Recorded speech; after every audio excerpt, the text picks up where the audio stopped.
പിതാവിന്റെയും പുത്രന്റെയും പരിശുദ്ധാത്മാവിന്റെയും നാമത്തിൽ ആമേൻ. എൻ്റെ പ്രിയപ്പെട്ടവരെ, ഇന്ന് ജൂലൈ 15 ബുധനാഴ്ച. അമ്മേ പരിശുദ്ധ അമ്മേ, അമ്മേ പരിശുദ്ധമേ, ദൈവമാതാവേ, കൃപാസനത്തിലൂടെ ഞങ്ങളുടെ ദേശത്തിനും അമ്മ മധ്യസ്ഥം തേടി തന്ന എല്ലാ അനുഗ്രഹങ്ങൾക്കും കൃപകൾക്കും ഞങ്ങളിപ്പോൾ ഹൃദയം നിറഞ്ഞ നന്ദി പറയുന്നു. അമ്മേ പരിശുദ്ധമേ, ദൈവമാതാവേ, 2004 ഡിസംബർ 7 ഉച്ചകഴിഞ്ഞ് 2:30 കൃപാസനത്തിൽ സംഭവിച്ച അമ്മയുടെ പ്രത്യക്ഷപ്പെടലിനെക്കുറിച്ച് തിരുസഭയ്ക്ക് സമർപ്പിച്ചിരിക്കുന്ന പഠനരേഖകളുടെ മേൽ സഭാത്മകമായ പഠനം ആരംഭിക്കുവാൻ ഞങ്ങൾ പ്രാർത്ഥിക്കുന്നു. അമ്മേ പരിശുദ്ധമേ, ഭൂസ്വർലോകങ്ങളുടെ രാജ്ഞിയായ അങ്ങേയ്ക്ക് ഭൗമസംരക്ഷണത്തിനായി പ്രപഞ്ചപ്രകൃതിയെ തന്നെ തിരുസഭ പ്രതിഷ്ഠിക്കുവാൻ ഈ പ്രത്യക്ഷീകരണം വഴി ഇടയാക്കണമേ. പരിശുദ്ധമേ, ജപമാല മാതാവേ, സകല കൃപാസനം പ്രാർത്ഥനയോടും ചേർത്ത് ഞങ്ങളിപ്പോൾ പ്രാർത്ഥിക്കുന്ന ഈ കുടുംബത്തിന്റെ പ്രത്യേക നിയോഗം പറ മക്കളെ.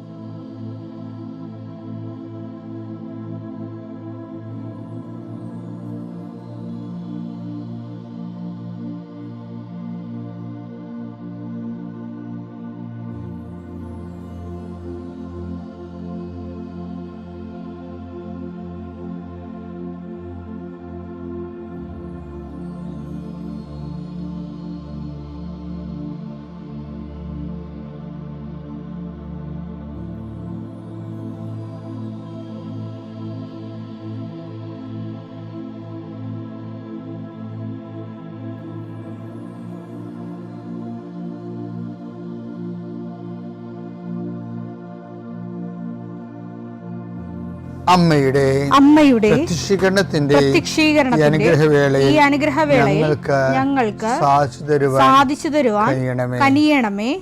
ആമേൻ. വിശ്വാസ പ്രമാണം. സർവശക്തനായ പിതാവും ആകാശത്തിന്റെയും ഭൂമിയുടെയും സൃഷ്ടാവുമായ ദൈവത്തിൽ ഞാൻ വിശ്വസിക്കുന്നു. അവിടുത്തെ ഏകപുത്രനും ഞങ്ങളുടെ കർത്താവുമായ ഈശോമിശിഹായിലും ഞാൻ വിശ്വസിക്കുന്നു.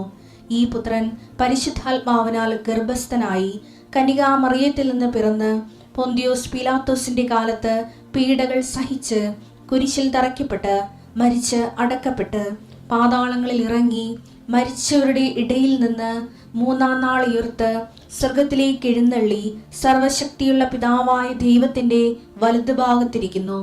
അവിടെ നിന്ന് ജീവിക്കുന്നവരെയും മരിച്ചവരെയും വിധിക്കുവാൻ വരുമെന്നും ഞാൻ വിശ്വസിക്കുന്നു.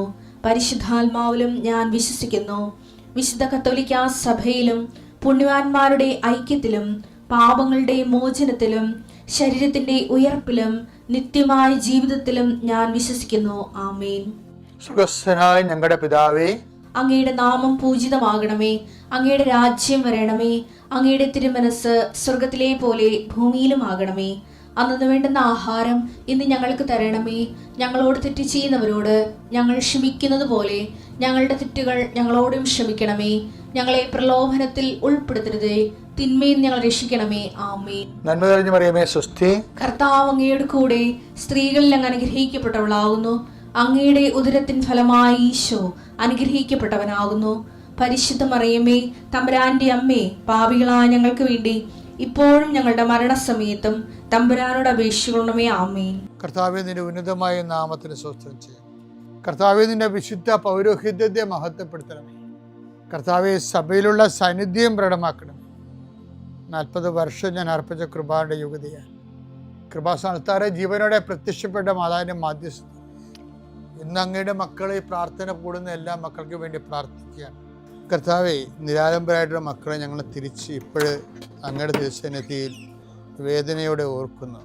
സഹായിക്കാൻ ആരുമില്ലാത്തവർ, അവരുടെ വിഷയം പോലും അവർക്ക് മറ്റുള്ളവരോട് സംസാരിച്ച് ഫലിപ്പിക്കാൻ അറിയാൻ പാടാത്തവർ, ഇൻ്റർവ്യൂവിന് ചോദ്യങ്ങൾ ചോദിക്കുമ്പോൾ അതിൻ്റെ ഉത്തരം പറഞ്ഞ് ഫലിപ്പിക്കാൻ ഭാഷ കൊണ്ട് പരിമിതപ്പെടുന്ന ആൾക്കാരുണ്ട്. ഈശോയെ കർത്താവെ, അവരൊക്കെ നീ ഒരു ചോദ്യം പോലും ചോദിക്കാതെ പല മനുഷ്യരെയും നീ റിക്രൂട്ട് ചെയ്യുന്നുണ്ട്. അത് സാക്ഷ്യം കേൾക്കുമ്പോൾ ഞങ്ങൾക്ക് ഭയങ്കര സന്തോഷമുണ്ട്. ആ കാര്യത്തിൽ എല്ലാ തരത്തിലുമുള്ള ആൾക്കാരെ നമ്മുടെ ബലഹീനതയിലാണ് അവൻ ഏറ്റെടുത്തതെന്ന് അങ്ങയെക്കുറിച്ച് പറഞ്ഞിരിക്കുന്നത്. എത്ര മനോഹരമാണ്. ഞങ്ങളുടെ രോഗങ്ങൾ ഏറ്റെടുക്കുന്നവൻ, ഞങ്ങളുടെ ബലഹീനത ഏറ്റെടുക്കുന്നവൻ. പല ആൾക്കാർക്ക് ചിരിക്കാൻ പോലും പ്രയാസമാണ്. ചിലർക്ക് ഡിപ്രഷൻ ലുക്കാണ്. അവരെന്ത് പറഞ്ഞാലും അവർ ചിരിക്കത്തുമില്ല, സന്തോഷിക്കത്തുമില്ല, അവരെ മറ്റുള്ളവർക്ക് ഇഷ്ടവുമല്ല. ഇങ്ങനെ ബലഹീനമായിട്ടുള്ള വ്യക്തികളെ പോലും കർത്താവോട് ജീവിക്കുന്നതിന് മറ്റുള്ളവരെ സന്ധിപ്പിക്കുകയും അങ്ങ് അവർക്ക് പ്രത്യേകമായ കൃപയും അവരോട് മറ്റുള്ളവർക്ക് ഒരു താപവും എല്ലാം കൊടുത്തുകൊണ്ട് അങ്ങ് നിലനിർത്തുന്നുണ്ട്.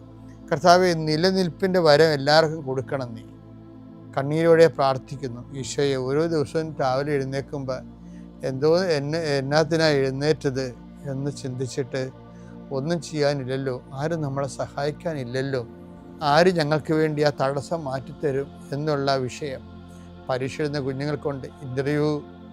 ഇൻ്റർവ്യൂ അഭിമുഖീകരിക്കുന്ന ഉദ്യോഗാർത്ഥികൾക്കുണ്ട്. ഓർത്തിരുന്നെങ്കിൽ എനിക്കറിയാവുന്ന ക്വസ്റ്റ്യൻ ആയിരുന്നത്, പക്ഷേ ഞാൻ ഓർത്തില്ല. കഴിവില്ലാത്തവർക്ക് വേണ്ടി പ്രാർത്ഥിക്കുന്നു. നീ ഉടമ്പടി തന്നപ്പോൾ പറഞ്ഞത് not by merit but by grace എന്നാണ്. എന്നുവെച്ചാൽ ഞങ്ങളുടെ കഴിവിൽ ഇനി ആശ്രയിക്കേണ്ട കാര്യമില്ല, ഞങ്ങളുടെ കർത്താവിൻ്റെ കൃപയിൽ ആശ്രയിച്ചാൽ മതി. കൃപ അവൻ സൗജന്യ ദാനമായി എല്ലാവരിലേക്കും ഒഴുകുന്ന ഈ സമയത്ത് കർത്താവെ, അങ്ങയുടെ കൃപയ്ക്ക് അവകാശം ഓഹരിയാക്കാൻ ഞാനീ പ്രാർത്ഥിക്കുന്ന മക്കളങ്ങ് പ്രത്യേകമായി ഒരുക്കണമെന്ന് പ്രാർത്ഥിക്കുന്നു. രോഗങ്ങൾ, അതുപോലെ തന്നെ ജീവിത പ്രയാസങ്ങൾ, സാമ്പത്തിക ബാധ്യതകൾ, ജീവിത മാർഗമില്ലാത്ത അവസ്ഥ, വരുമാന മാർഗമില്ലാത്ത അവസ്ഥ, കുടുംബത്തിന് സമാധാനം നഷ്ടപ്പെട്ട അവസ്ഥ, കുടുംബം ഭാര്യാഭർത്തകമായി പിരിഞ്ഞ അവസ്ഥ, മക്കൾ അകലങ്ങളിൽ അകപ്പെട്ടു പോയ അവസ്ഥ കർത്താവിൻ്റെ നാമത്തിൽ മാറിപ്പോകട്ടെ എന്ന് കൽപ്പിക്കുന്നു. എൻ്റെ പ്രിയപ്പെട്ടവരെ, പിന്നെ ഞാൻ എൻ്റെ ജീവിത ചരിത്രമുണ്ട്. തെദേവ് എന്ന് പറയും.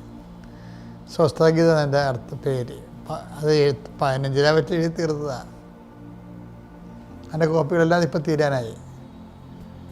അത് വലിയ പുസ്തകമാണ്, 2000 പേജുള്ള പുസ്തകം. കാര്യം ഇത്രയും നാളെ ദൈവ വഴികളെല്ലാം അതിൻ്റെ അകത്ത് ഉണ്ട്, കടന്നു പോകുന്ന വഴികളെല്ലാം. മാതാവ് പ്രത്യക്ഷപ്പെടുന്ന വരെയുള്ള, അതിനുശേഷം സഭയുടെ പഠനങ്ങൾക്ക് വേണ്ടി അത് സമർപ്പിക്കുന്നവരെയുള്ള ജീവിതത്തിലുണ്ട്. അപ്പോൾ അതിനകത്ത് വരുന്നവര് ഞാൻ എഴുതിയണ കാലത്ത് എൻ്റെ മനസ്സ് ഞാൻ ഓർത്തതേ, എനിക്ക് ഈശോനെ സ്വീകരിക്കാൻ ഭയങ്കര കൊതിയായിരുന്നു. അതിൻ്റെ പ്രധാനപ്പെട്ട ആൾ അമ്മച്ചിയായിരുന്നു.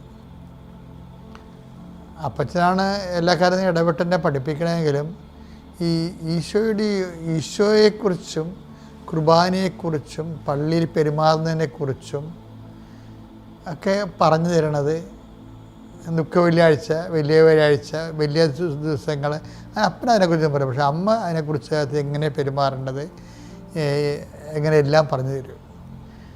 അപ്പോൾ എനിക്ക് ഈശോനെ സ്വീകരിക്കുന്ന വേദപാഠത്തിന് വേണ്ടി വിട്ടപ്പോൾ തന്നെ അമ്മ പറയാൻ തുടങ്ങി ഓരോ കാര്യങ്ങൾ. അപ്പോൾ നമുക്ക് ഭയങ്കര കൊതിയായി ഈശോ നമ്മുടെ ഹൃദയത്തിൽ വരുന്നതിനെക്കുറിച്ച് കൊതി. എനിക്കാണെങ്കിൽ അതൊക്കെ മുമ്പ് എനിക്കൊരു അനുഭവം ഉണ്ടായത് കാരണം എനിക്ക് ഈശോയുമായിട്ട് 2 അനുഭവങ്ങൾ ഉണ്ടായിരുന്നു. ഞാൻ അപ്പനുമായിട്ട് ഈ 2-3 വയസ്സുള്ളപ്പോൾ ലാവമ്പട്ടം നടക്കാൻ പോകുമ്പോൾ ചെമ്പരത്തിക്കാട്ടിൽ ഈശോനെ കണ്ടായിരുന്നു. പക്ഷെ വലിയ രൂപം കണ്ടായിരുന്നു. അപ്പോൾ അത് കാരണം എനിക്ക് ഈശോയുമായിട്ട് എന്തോ ഒരു അഫിനിറ്റി ഉണ്ട്. ഈശോയ്ക്ക് എന്നോട് താല്പര്യമോ എനിക്ക് ഈശോനെ ഇഷ്ടമുണ്ടോ ഉണ്ട്. അപ്പോൾ അതാണ് പിന്നെ ഫസ്റ്റ് എക്സ്പീരിയൻസ് ഫസ്റ്റ് കമ്മ്യൂണിയനാണല്ലേ. പക്ഷെ ഫസ്റ്റ് കമ്മ്യൂണിയനോട് അടുത്ത സമയത്ത്, ഇത്രയും തീക്ഷണ അടുത്തെങ്കിലും എൻ്റെ കാല് മുഴുവൻ ചൊറി പിടിച്ചു പോയി. എൻ്റെ എല്ലാ സന്തോഷവും പോയി. അന്ന് എനിക്ക് ദൈവശാസ്ത്രമൊന്നും അറിയത്തില്ല. അപ്പോൾ അതായത് കാല് മുഴുവൻ ചൊറി പിടിച്ചിട്ടേ അത് അവിടെ ഗവൺമെൻറ് ആശുപത്രിയാണ് ഉള്ളത്, ഒരു ചെറിയൊരു ഡിസ്പെൻസറി. അവിടെ പോയി കാല് കാണിക്കും. അപ്പോൾ അവർ ഈ വയലറ്റ് നിറത്തിലുള്ള ഒരു മരുന്ന് ഒഴിക്കും. പക്ഷെ അതുകൊണ്ട് ചിലപ്പോൾ വീട്ടിൽ വരുമ്പോഴും വേദനയും ഇങ്ങനെ തൊലിയൊക്കെ ഇങ്ങനെ മരിച്ചു പിടിച്ച് വേദനയും പഴുപ്പ് ചാടലൊക്കെ ഉണ്ട്. ഭയങ്കര സങ്കടമാണ്. അപ്പോൾ അതിനിടയ്ക്ക് സമയം അടുക്കും തോറും ഇതിൻ്റെ പഴുപ്പും ചൊറിയും കൂടിക്കൊണ്ടിരിക്കും. അപ്പം അത് സാൻഡൊക്കെ നമ്മൾ സാധനമാണ് ഉള്ളത്, ഈ വെള്ള ഷൂസ് പോലെയുള്ള ഒരു നെയ്ത്ത് തൊട്ടി പോലെ ഇരിക്കുന്ന സാധനം, അതാണ് കാലം പൂട്ടുന്നത്. അപ്പോൾ അതുപോലെ തന്നെ സോക്സൊക്കെ വാങ്ങിച്ച് സോക്സ് ഇട്ടപ്പോൾ തന്നെ ഈ ചൊറിയുന്ന പഴുപ്പും അതെല്ലാം പുറത്തു പോകുന്നു. സോക്സിൻ്റെ സ്റ്റാൻഡക്സ് കൂടി എടുത്ത് പൂട്ടിക്കഴിഞ്ഞപ്പോൾ അതിങ്ങനെ ബെൽറ്റിൽ പൂട്ടണ പോലെയുള്ള ബഗ്ഗുള്ളതാണ്. പൊട്ടിയ നല്ല വേദന, കാലകത്തിരുന്ന് പഴുത്ത് വിങ്ങിയണേ. അതിനിടയ്ക്ക് വേറൊരു കോമഡി സംഭവിച്ച്, അപ്പന് ചില്ലറ കലാപരിപാടിയൊക്കെ ഉള്ള കാരണം അപ്പൻ പറഞ്ഞ് ഈ തലയൊക്കെ കാണുന്ന കപ്പലയില്ലേ ഞാനുണ്ടാക്കി തരാമെന്ന് പറഞ്ഞു. അപ്പം അപ്പൻ അങ്ങനെ അപ്പന് അതിന് വേണ്ടി കുറേ ഒരാഴ്ച കഷ്ടപ്പെട്ട് കുറേ ലാത്ത പേപ്പറും കമ്പിയൊക്കെ വാങ്ങിച്ച്. ഇപ്പോൾ ഓർക്കുമ്പോൾ ഭയങ്കര സങ്കടം, ഒരു കോമഡി തോന്നും.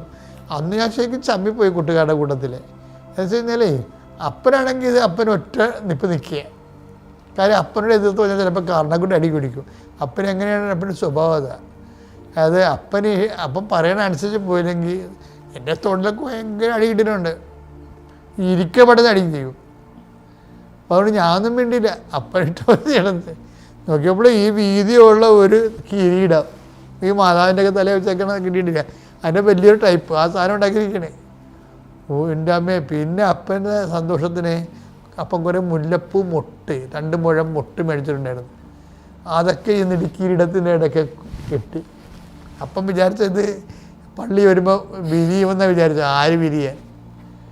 അതൊക്കെ അപ്പം ഞാനൊരു ശരിക്കും പരിഹാസ രാജാവായിട്ടാണ് പോകണത്. ശരിക്കും കാലേ പഴുപ്പും വേദനയും അത് മുഖത്ത് ശരിക്കും കാണും. പിന്നെ തലയിൽ ഈ കിരീടം. അപ്പോൾ കുർബാന സ്വീകരണം എന്ന് പറയണതേ വല്ലാത്തൊരു പീഡാസകനമാണ്. മരിച്ചില്ലെന്ന് മാത്രമേ ഉള്ളൂ, പീഡാസകനമാണ്.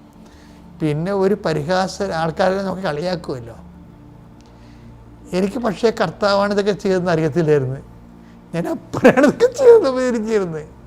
വളർന്നു കഴിഞ്ഞപ്പോഴാണ് മനസ്സിലായത്, നിന്നെ ഞാൻ ആദ്യമായിട്ട് വരുമ്പോൾ നിന്നെ ഞാൻ എന്നെപ്പോലെ ആക്കിയായിരുന്നു.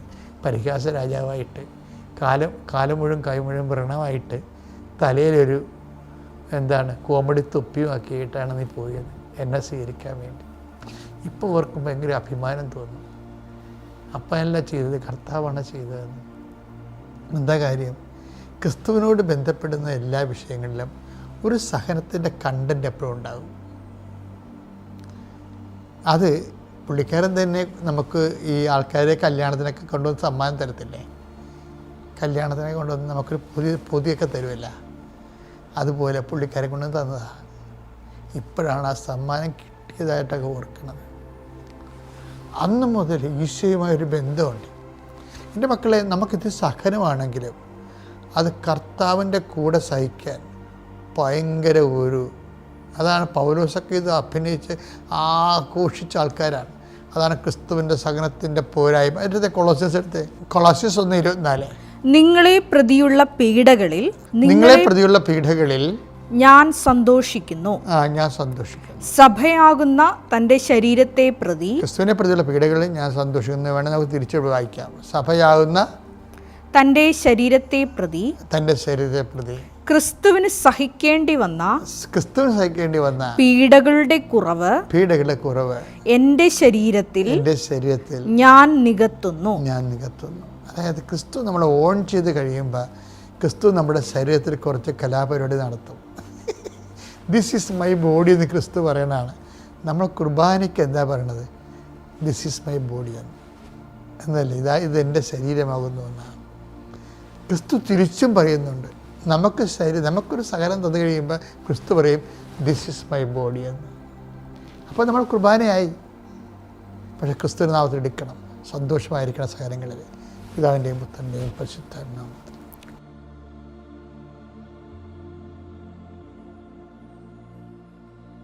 അത്യപൂർവ ദൈവാനുഭവങ്ങൾ ഇനി നിങ്ങൾക്കും സ്വന്തം. ഈ യൂട്യൂബ് ചാനൽ ഇതുവരെ സബ്സ്ക്രൈബ് ചെയ്തിട്ടില്ലെങ്കിൽ ഇപ്പോൾ തന്നെ സബ്സ്ക്രൈബ് ചെയ്യുക. ഈ വീഡിയോ ഇപ്പോൾ തന്നെ നിങ്ങളുടെ സുഹൃത്തുക്കൾക്ക് ഷെയർ ചെയ്തുകൊണ്ട് കർത്താവിൻ്റെ പ്രേക്ഷിതരാകുക.